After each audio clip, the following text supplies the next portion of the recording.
Hi mga kamuis, kumusta po? How are you sa inyong lahat? Kumusta? Mabuti? Hi mga followers, guys, likers, supporter. Thank you for watching my videos. And I wish you good health and to continue to support me. Salamat kaayo, salamat. Thank you very much. Dankeschön, muchas gracias. Thank you for watching my videos.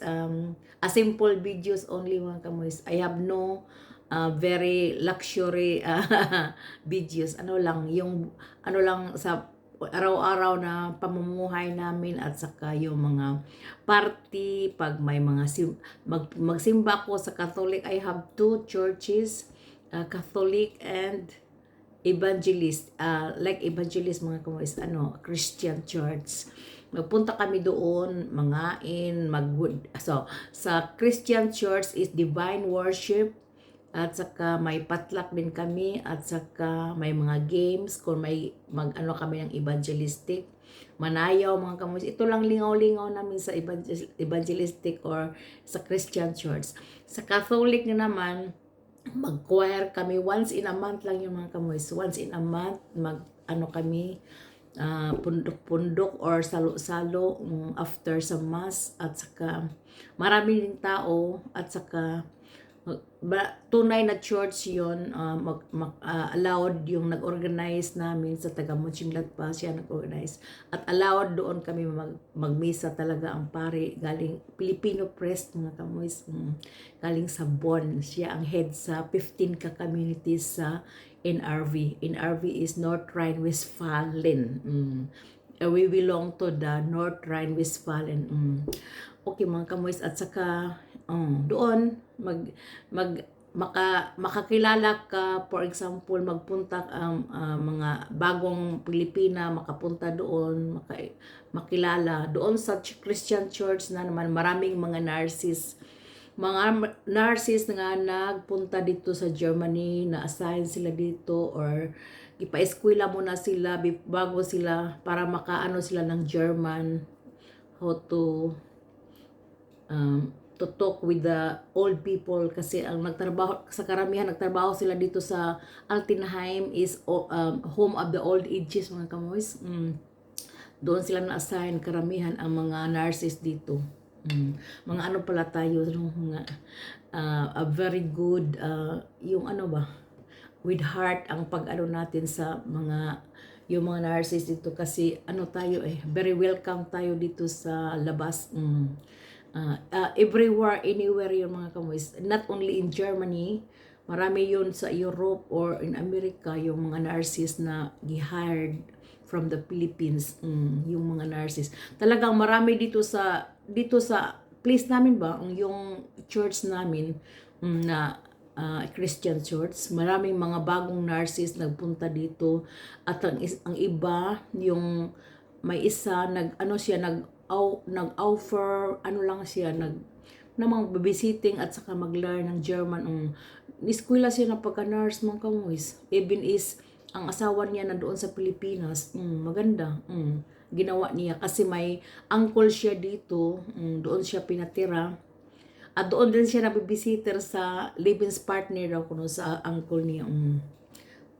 Two men, dili asawang babae kun dili asawang lalaki, kanang mura magtiayon sila nga. Pero sa first wife niya is asawang babae yun. Nanganak ng dalawa daw. Siya ang sa bata, offer Mädchen, ang pangalan nito. So, naka-chance na pag-eskwela dito pagka-nurse mga kamoys. It's very nice, no? Gusto ko rin tingnan ko yung pamangkin ko kung makuha ba. We try, kasi gasto din yun mga kamoys pag dito makastay. Ang gasto. Pero may bayad yun mag-eskwela. Like an Ausbildung. Ausbildung is pakuhaon kag kurso dito, kanang vocational course, or mayroong dito mga kamoys, may program niyan na I hope lagi nga bright po ang bata, no? Ang paeskwelahon nimo ba pag umangkon or imong igsuon, I hope nga bright po niya. Kanang makapunta dito maka mo is basta i-sponsor nato kanang tayo ba ang mag-ano sa kanila, mag-invite at saka paeskwelahon dito sa labas. Pwede yun. Ang gobyerno sa dinhi sa Germany magpaeskwela nila. At saka may kuan lang, may for example ako, dito sila makatira sa amin. Ito ang gagawin normally. Pero di ko pasalig mga kamoys kay matakot ako. Baka hindi kami maka-afford. Yeah. Tingnan next time may ano ba mga interesado mga pamangkin, pero tagsa naman lang pamangkin ko na mga dagko naman sila, mga lalaki o babaeng isa, murag lalaki ang marami. Tingnan ko mga kamoys at saka I want that. Next time tingnan ko kung maka-afford ba kami, ano yung basta kay dili ko mutras ako galingon sa amo og galingon kay napamang kuan magud ang balay amo bagi renovate atong kuan for 5 years, nakautang gani mi unya amo na bayaran, pero 2 years na lang long. Nangutang pa yung kong kaldero mga kamoys, itong mamahaling kaldero ba. Pero dili ra kayo mahal, pero mahal na sa ato, makato ko na nagbalay kung gusto. Pero I want that kasi ito ang ipamana ko sa mga anak ko. Walang pera kundi kaldero lang, kalderong mamahalin. Farm Salad Master, yung the best kawali na ano mga kamoys, yung kawali na may electric ba. Kay ganda mga kamoys na ano ko yun na electric saver yun at saka madaling maluto. Really. At saka ang pagluto is for example kawali, magawa ka ng lechon kawali, crispy talaga mga kamoys at malambot sa ilalim, pakain mo lahat hanggang buto. Really mga kamoys, ang buto sa manok, crispy yun mga kamoys. At saka ang isda hindi ko pa na ano niyan, hindi ko pa, manok lang at saka baboy. I will try next time isda. Iano ko ang isda doon, parang barbecue ba, pero ipahungaw yung is not too close very well para mo crispy talaga. Ito ang ano ang secret nito, walang I will talking sa about na naman sa kaldero, about sa vlogging. Okay, nagthank you ako. Ngayon sa kaldero na naman, kung sinong gustong kaldero mga kamoys, contact lang sa akin. Yung nagbenta nito is taga Frankfurt. Sila ang nagbinta, may allowed nga magbinta dito sa Germany. At saka nakakuha ako ng one set kasi nadala sa talking